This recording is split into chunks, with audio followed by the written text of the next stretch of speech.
ইউনূস আলাইহিস সালাম মাছের পেটে বসে চিৎকার মেরেছিলেন, লা ইলাহা ইল্লা আনতা সুবহানাকা ইন্নী কুনতু মিনাজ জালিমিন।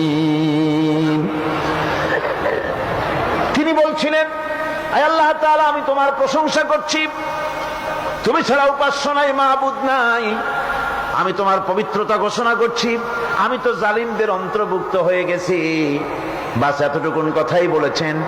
আল্লাহ পাক বলছেন, ইউনূসের ডাক তো কেউ শোনে নাই, পানির মধ্যে কেউ শোনে নাই, জমিনের কেউ শোনে নাই, মহাশূন্যের কেউ শোনে নাই, কিন্তু মাছের পেটের ভেতরে থেকে গভীর অতল দরিয়ার তলদেশ থেকে মাছের পেটের ভিতরে বসে আমার ইউনূস যে ডাক দিল, ওই ডাক আমি আরশের মালিক আমি শুনতে পেয়েছি, আর সঙ্গে সঙ্গে জবাব দিয়েছি, ফাস্তাজাবনা লাহু ওয়া নাজ্জাইনাহু মিনাল গাম্মি ওয়া কাযালিকা নুজিল মুমিনিন।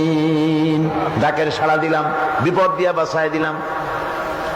শুধু ইউনূসের নাম, আল্লাহ পাক এ জায়গায় আবার ওয়াদা করলেন, দুনিয়ার যত মুমিন বান্দা আছে তারা যদি কখনো বিপদে পড়ে যায় আর আমারে যদি ডাকে, আমি এইরকম করে বিপদ থেকে বাঁচাইয়া দেব।